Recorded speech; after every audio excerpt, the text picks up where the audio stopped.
crowdsources their question manual. Remember that they don't have a team that stays consistent through the years that does their manuals.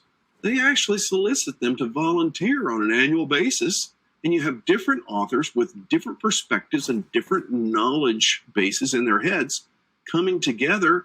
And this is why sometimes you'll read through the review manual and find one fact here that contradicts another fact presented there on the same thing. Different authors.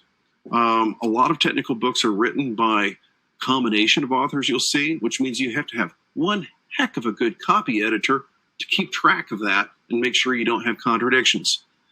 That's my experience. I've authored a few books, I think 6 or 7, something like this. And that's the process you go through. And I can tell you that when you have multiple authors all joining in together to create a combined content, you end up with stuff like this if you don't have good quality assurance and control. So I'm just telling you this so that way you won't be reading through the review manual or likewise and thinking that you don't understand because one moment you thought it was one thing and now it seems to be another. A lot of people get very frustrated at that because they expect this is going to be one perfect piece of work. It's not necessarily. And so don't be too hard on yourself if it seems that you're catching inconsistencies. You are. And we're going to get through the exam anyway, because that's what we do.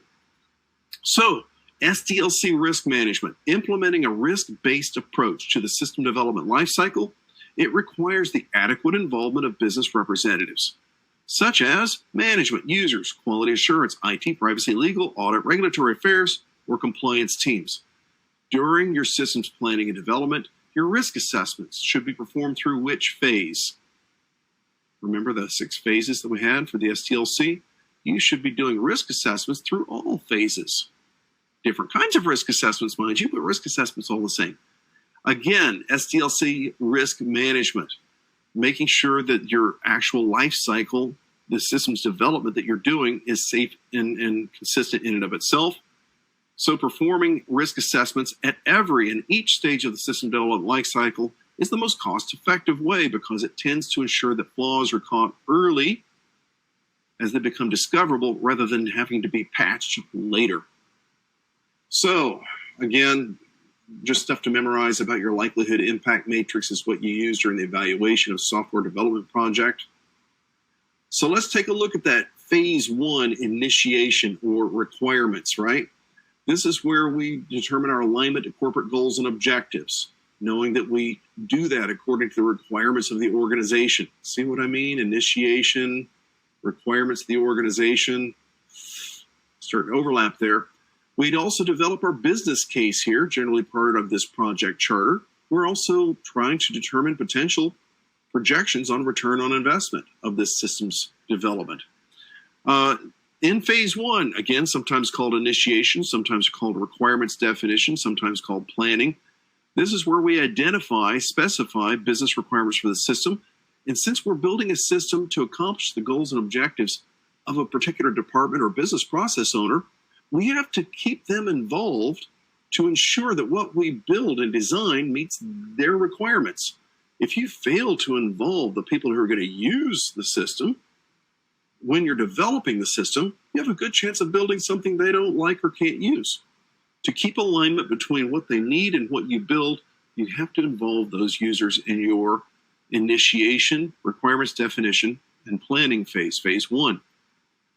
Phase 2, development. This is where we get into, again, this is where we start looking at security considerations.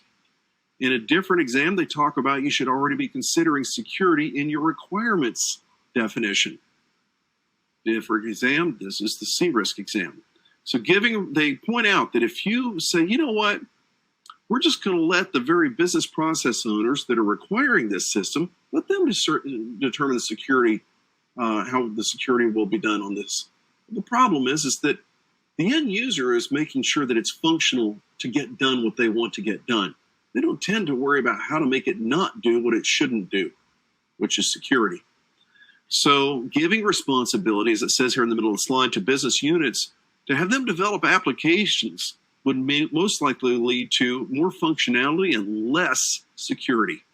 And that's actually true. In this design phase, scope creep, causes the project to exceed budget? ISACA says, and you will answer thus. Software baseline and configuration management happens in the development phase. Again, what is it? It's the cutoff point in the design and development of an application beyond which change should not occur. You're going, oh, the waterfall model. Yeah, exactly. So they didn't say waterfall model. That would make it too short. So they went ahead and did a narrative of what the waterfall model is. You'll need to memorize these things as it relates to software baselining and configuration management. Again, the optimal point for doing this is in the design or development phase. Remember, they call it different things. And this is also addressed primarily by application programmers in this phase. And this is where we get into program coding standards and so forth. We'll look into development testing already during this phase 2. We do our bottom-up testing, looking at granular components of a given application. This is where we're actually down at the task level of applications programming to see if this execution will actually provide the information or the results necessary for this execution, for it to go on and continue processing. You put all those little things together and you end up coming up with a particular feature within an application. If you collect all of those features of things that it does, you then have a full application. And then, of course, you could be talking about a system in this way as well. And at some point, you'll even test to then, if you have the system complete, will it work with other systems? So early on, we're testing as we go from the micro back to the macro. And that's called bottom-up testing. This means the advantage is you can start it before all programs and systems are complete, and you'll find errors early. Top-down testing is where you say, you know what? Let's just go ahead and throw together a prototype of what the thing would look like and see if the client even likes that. It doesn't actually function yet, but this will point you to a lot of the features we're considering including in terms of functionality. So that's top-down, where you're showing what the whole thing will look like, even though it won't work yet. You haven't designed all of that yet. That's called prototyping, and that's an example of top-down testing. It's the opposite of bottom-up testing, testing major functions prior to low-level functions, and so on. So you'll memorize these bullet points, SK, like I told you to do, with those special weird diamond bullets. Those are what you need to memorize for your exam. Again, how would you memorize it? They might ask you. Tests of major functions of processing are conducted early with what kind of testing? Top-down testing. Interface errors are detected sooner with what kind of testing? Top-down testing. I think you get the idea. So, going with this, we have unit testing, testing of individual programs or modules. Before we do interface integration testing, going bottom-up testing, testing the connection of two or more systems that work together, handing off. We talk about systems testing, series of tests to ensure that all components work together properly. And then finally, if all that works, well, the end people we're trying to please, the people that are actually using this system and using the applications, will they sign off that they got what they needed? The final acceptance testing, also known as, AKA, user acceptance testing, or UAT. ISACA says that happens during the system's implementation phase. Beta testing, another type of testing, again, also conducted in the final stage of testing, includes both users outside of the development team. And then when they get into the types of testing you can do in development, we have white box testing. This is where you actually have access to all of the code and you can actually log the execution of the code as it's happening, so you can really see where you have breakdowns and errors and exceptions that are happening during processing. That's when you have extraordinary access to the code itself, and you can actually build applications that are especially built to plug in and monitor this. White box is transparency, yeah? Black box, not transparent. That means that all of the code is encrypted, and I can't see what it's doing or how it's working, but all I know is when I put this information in and expecting this information to come out, it does. So coincidentally, I guess it works. So black box testing, you don't actually have that transparency. but you're still testing to see if it appears to be processing correctly based upon the results that it's producing. Then again, maybe you just haven't tested with the right input yet. It's hard to say. So again, we look at development testing procedures. I already told you about white box versus black box. You'll need to memorize these strange diamond bullets for your exam. And then we also have regression testing. That's where, oh gosh, we've made some modifications. We have a new version. We need to go back and retest things to make sure that we didn't break anything. And then we have user acceptance testing I've already told you about, but now this is where your exam questions are that you'll need to memorize for your tests. Yeah? Quality assurance testing, or QAT. It focuses on what? The technical aspects of the system, not the functional aspects. Functional aspects, whether it worked the way that we wanted to work, accomplishing what we wanted to accomplish, that was user acceptance testing, UAT. But we were supposed to build this thing using .NET. Did we? No, we used something else. That doesn't really line up with the technical specifications that we meant to do. So quality assurance testing, ISACA says, is where we focus on the technical aspects rather than the functional aspects. And again, how are you going to see it on the exam? These are examples that you might want to consider. So post-implementation quality assurance, who does this? It's your quality assurance group. What is the primary benefit of integrating total quality management? Well, you'll end up with better end user satisfaction. But how, Alan? Tell me how. You don't need to know. That'll pass the questions on the exam. And you'll be CRISC certified. And we will be very impressed. So operation and maintenance, phase 4 of the SDLC. This is where the system is operational, maintained with periodic updates. As it says, in phase 5, disposal, it sounds like what it sounds like. System is removed from operation, sanitized according to policy. Question, what is the process of rerunning a test to make sure that new modifications didn't introduce new errors? What do you think? White box, black box, regression, or integration testing? What do you think?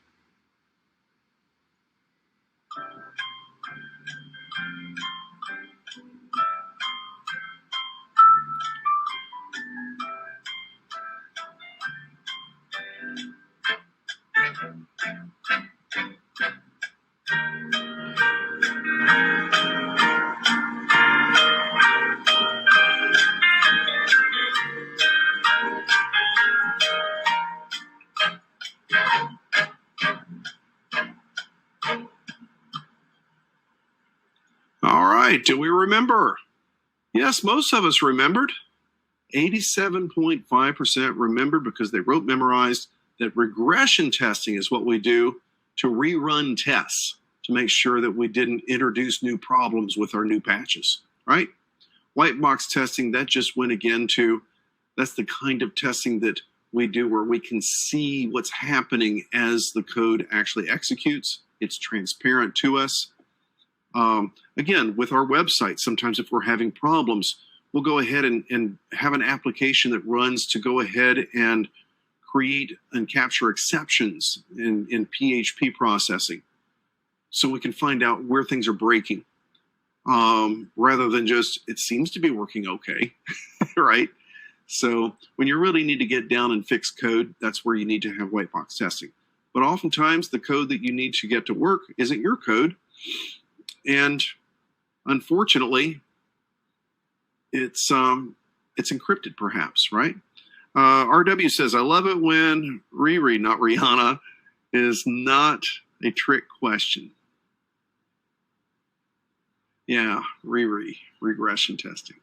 So emerging technologies, I told you, this is where they just kind of dip their toe into the water enough to try to keep some respect. Emerging technologies. Look, it's cloud computing, cloud-based systems.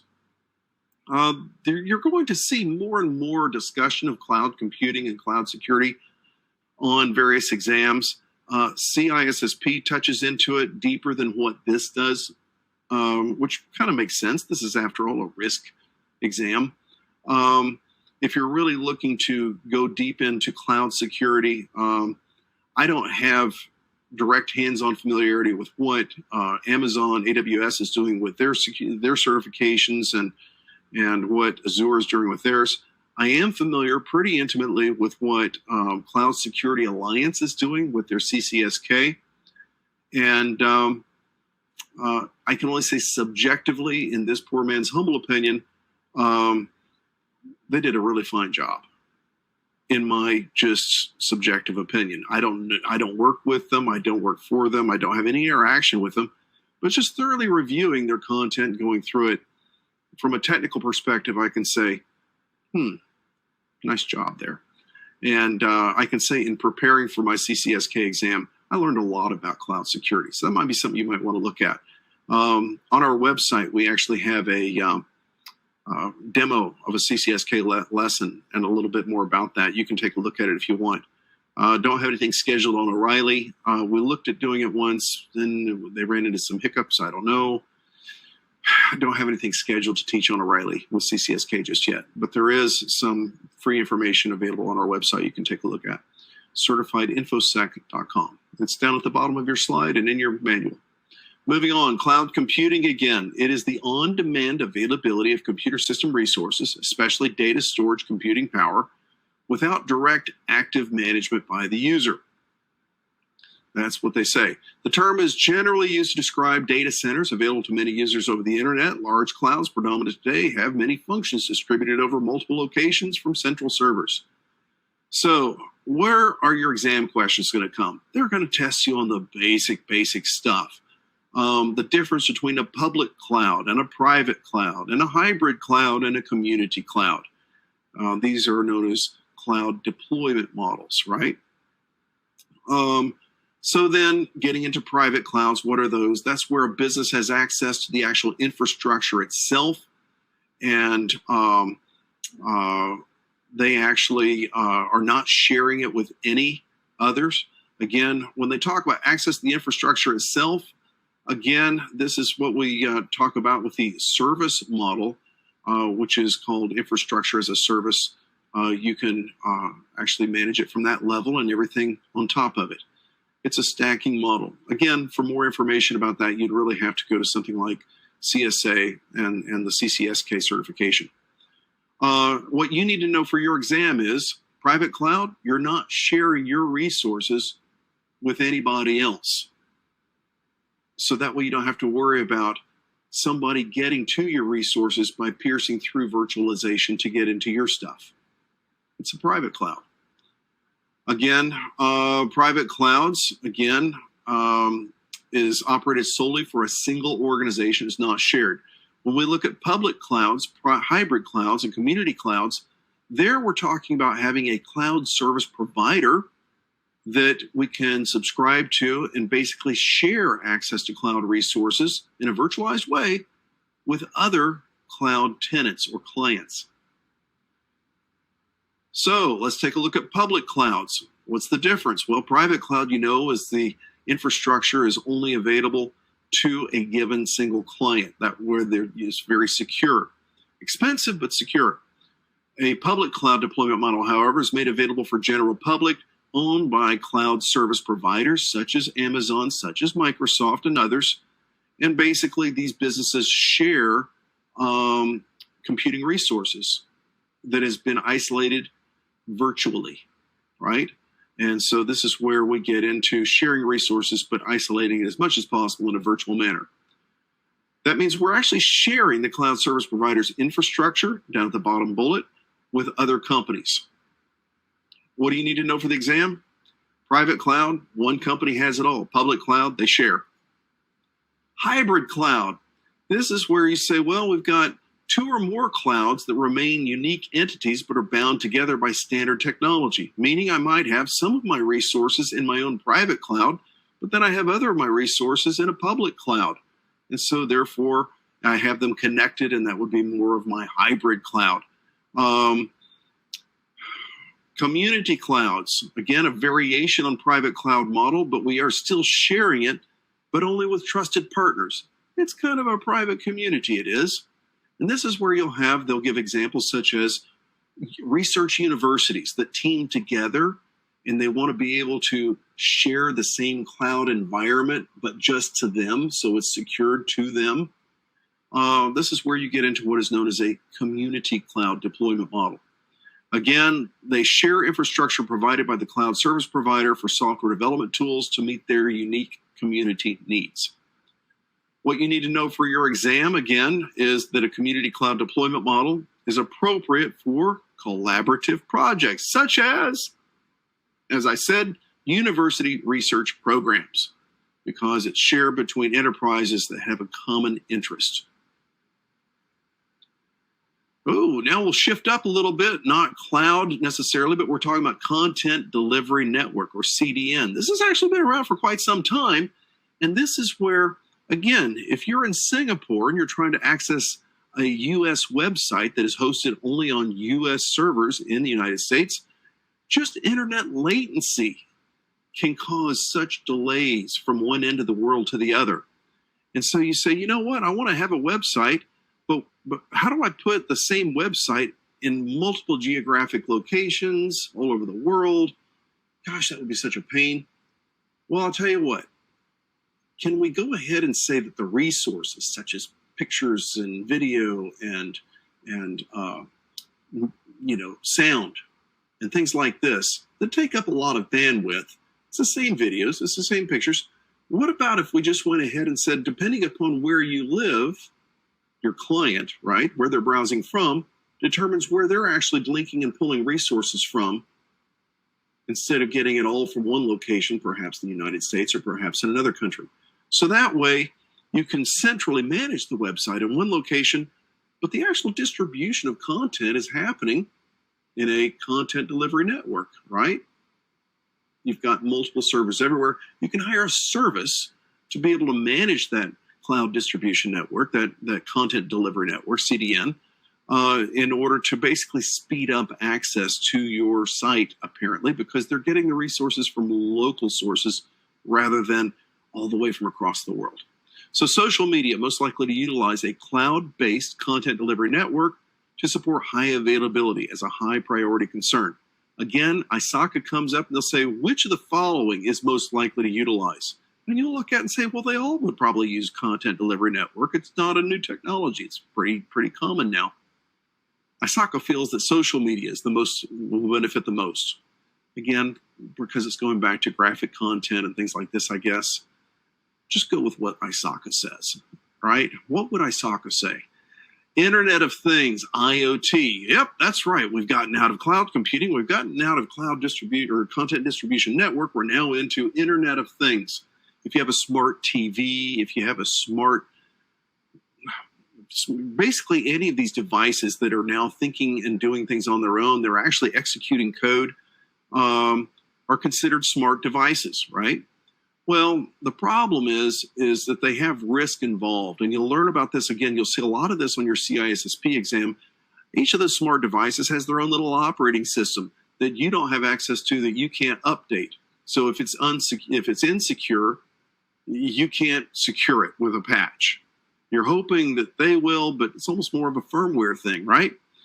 So this is one of the dilemmas. So these smart appliances could be lighting fixtures, thermostats, home security systems, camera, and so on. They are now intelligent enough to process. They're little computing devices, but you're limited to how well they're designed, coded, and secured from the vendor itself, right? So hard-coded default passwords on Internet of Things make them vulnerable, perhaps, to being compromised. That you need to memorize for your exam. We go into IoT, or past IoT, into mobile devices. You've got mobile devices, like cell phones, mobile phones. We need to recognize that encryption of stored data is a good control to protect data on those mobile phones, those mobile computing devices. Again, I told you, they just touch here, there,